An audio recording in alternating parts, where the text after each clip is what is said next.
எல்லா இடத்துலையுமே இந்த நம்ம ட்ரெய்லரில் ஒரு டைலாக் ஒன்று வரும், உங்களோட ஃபர்ஸ்ட் கிஸ் வந்து பற்றி சொல்லுங்க அப்படின்னு. அது எல்லா இன்டர்வியூலையும் என்னை கேட்டுட்டு இருக்காங்க. நீங்கள் இன்னைக்கு மட்டும் தானே வந்திருக்கீங்க எங்களுக்காக, அப்புறம் வர மாட்டீங்களா? அதனால் உங்கள் ஃபர்ஸ்ட் கிஸ் எங்கே சொன்னீங்கன்னா எங்களுக்கு காலி பண்ணிடுறாங்க நம்மளை. நானே இப்போதான் இந்த வயசில் போய் தேறின்னு ஒரு இடமா வந்து அப்படி போய் தெலுங்குல செட்டில் மொத்தமாக இவன் இந்தியா விட்டு தூக்கிடலான்னு போயிடும். இல்லைடா கிஸ் பற்றி நான் சொல்லுவேன், பட் யூஏ தானே 13 இயர்ஸுக்கு மேலே தானே எல்லாம் இருக்கிறோம், பேசலாம்ல, கொஞ்சம் இதுவாக இருக்கும். அது என்ன மனுஷன்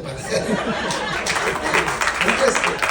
அதான் சொல்லுவாங்க, சார் நான் தெய்வத்தை பார்த்துட்டு வந்தேன்னா அதே ஒருத்தங்கிட்ட, சார் நான் பேயை பார்த்துட்டு வந்தேன், எப்படி இருந்தது பேய், அந்த இன்ட்ரெஸ்ட் லெவலில் இங்கே காமிக்கிறாரு.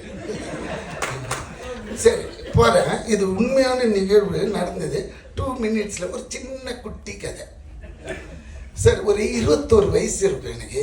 அந்த டயத்தில் சரக்கு அடிக்கணுன்னாலே மகாபலிபுரம் போயிடுவோம், நானும் என் ஃப்ரெண்டும். அவன் வந்து எப்படியாப்பட்டவனா, அவனோட சரக்கு தனியாக வாங்கிக்குவான். எனக்கு அப்போயே நான் வந்து பியர் தான், ஒரு பியர் ஆக்சுவலி மண்ணில் படுத்துருவேன். உண்மையாது. அது எல்லாத்தையும் வாங்கிட்டு பேக் பண்ணிவிட்டு, அங்கே அந்த கோவில் ஒன்று இருக்கும் பாருங்கள், அது பக்கத்தில் மண் இருக்கும் சாமி, அடி அதில் போய் உட்காந்து அடிப்போம். அடிச்சுட்டு ஒரு 3-4 மணி கிளம்புனா வந்து ஊர் சேர்ந்துடும். இதுதான் எங்களோட ஒரு வீக்லி ஒன்ஸ் இல்லை ட்வைஸ் இந்த மாதிரி நடக்கும். ஒரு வாட்டி நான் போகும்போது 2 பொண்ணுங்க எங்கே இருந்துன்னா ஃப்ரெஞ்சு உமன், ஃப்ரெஞ்சு கேர்ள்ஸ் அப்படியே பார்த்தது. அதுங்க எல்லாம் எங்கள் துணிங்களை பார்த்துக்கிறீங்களான்னு. என்னங்க? இல்லை நாங்கள் ஸ்விம் பண்ண போகிறோம், மண்ணில் தானே உட்காந்துருக்கீங்க, இதை பார்த்துக்குவாங்க. அவங்களுக்கு தெரியாது, நல்ல வேலை எங்ககிட்ட சொல்லவே நாங்கள் பார்த்துக்குவோம் பாதுகாப்பாக, அவங்களையும் சேர்த்தே பார்த்து அழகாக அனுப்பிச்சி விட்றோம் நம்ம. அப்படின்னும் போது சரி பார்த்துக்கலாமே, அது என்ன வச்சுடுங்க அப்படி. எனக்கு இந்த ஃப்ரெஞ்சு கேர்ள்னு ஒன்று ஃப்ரெஞ்சு கிஸ்ஸு தான் ஞாபகம் வந்துடுச்சு.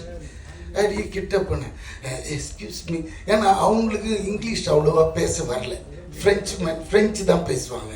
இங்கிலீஷ் நம்மளோட ஓட்டை இங்கிலீஷாக இருக்கும். அவள் கேட்டா என்ன வேணும் என்ன வேணும், பின்னாடியே தோத்துன்னு. முதல்ல இது அந்த உருவமே பயங்கரம். அதுக்கப்புறம் கிட்ட போய் இது மாதிரி இன்னும் எனக்கு வந்து கொஞ்சம் கிஸ் பண்ணணும், டீச் மீ ஹவு டு கிஸ்ன்னு கேட்டேன். ஆக்சுவலும் பரவாயில்ல வாங்கிக்கலாம் என்னன்னு போட்டுருவோன்னு போட்டா. அவள் என்னடா இது ஒரு சாதாரண விஷயத்துக்கு இவ்வளோ பெறல்றானே. ஐயோ எங்கள் நாட்டிலலாம் அது பெரிய தப்பான விஷயம், கேட்ட உடனே செருப்பத்தை அடிச்சுடுவாங்க. ஆனால் நீ எவ்வளோ சாதாரண மாதிரி. Yes I will give you on one கண்டிஷன்னா. என்னம்மான்னு? ஓகே நீ என் கூட ஸ்விம் பண்ணி வந்தால் நான் உனக்கு கொடுக்குறேன்னா. ஆஹா இது என்னடா இதுன்ட்டு மச்சான் சரபஜி அப்படியே உக்காந்துனாரு, துணியெல்லாம் பார்த்துக்கோ, நான் இவன் கூட அப்படியே ட்ராவல் போயிட்டேன். அவன்கிட்ட சொல்ல நான் இது எதுக்காக போகிறேன்ட்டு டக்குன்னு பண்ணி நான் அவுத்துப்பட்டு வெறும் ஷார்ட்ஸோட இவன் கூட எகிரிட்டேன். உள்ளே போகிறேன்.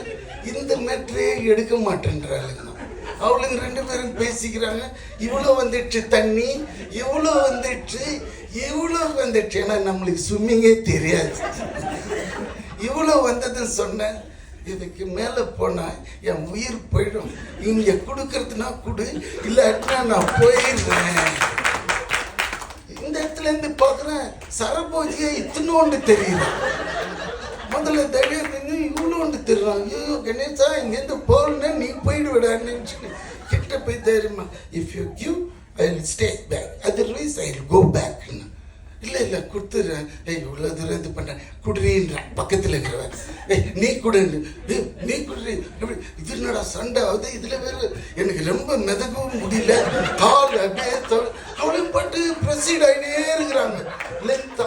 இதில் வேற போகும்போதே ஒருத்தன் சொல்லிட்டு போனான், ஐயா அங்கெல்லாம் போகாதீங்க பாறை இருக்கும் அப்படின்னா. பாறையா?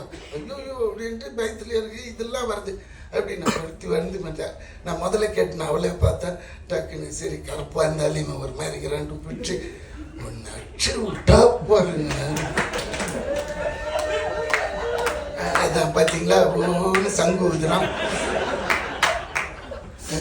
ஃபஸ்ட்டு டைம் இதான் நீ கேட்டீங்க கவின், அதான் ஃபஸ்ட்டு கிஸ்ஸுன்னா இவ்வளோ விஷயம் இருக்கு. ஏன்னா it's most important sensitive area, நம்ம இது வரையும் யூஸ் பண்ணதே இல்லையா. அப்படியே கொயினாகி டக்குன்னு உள்ளே போயிட்டேன் சார். தண்ணி உள்ளே போனால் 2 அடிக்கு ஆழம், எது தெரியல. ஏன்னா அந்த கேப்பில் அந்த மீட்டரில் உள்ளே போயிட்டேன். அது உள்ளே போய் என்ன சார் ஒரு 1.5 லிட்டரு உப்பு தண்ணியை குடிச்சிட்டேன். குடிச்சுட்டு புகன் மேலே வந்து பார்த்தேன். ஐயோ இதெல்லாம் இதுக்கு மேலே முடியாது, என்னை கொண்டு போய் விட்டுருங்க, பின்னாடி பிடிச்சிக்கிடான்ட்டு கொஞ்சம் அப்படி தள்ளி இப்படி வந்தால் கால் பட்டு தான் தெரியும். அடுத்த நிமிஷம் மண்ணில் வந்து படுத்து அப்படியே ஃப்ரெண்டு அமுக்கி அந்த அந்த 1.5 லிட்டர் உப்பு தண்ணியை எடுத்தான். அதுக்கு சொல்ல வர இந்த ஃபஸ்ட்டு கிஸ்ன்றது, இந்த கிஸ்ஸுன்னும் போதே எனக்கு அந்த கிஸ் ஞாபகம் வந்துடுச்சு.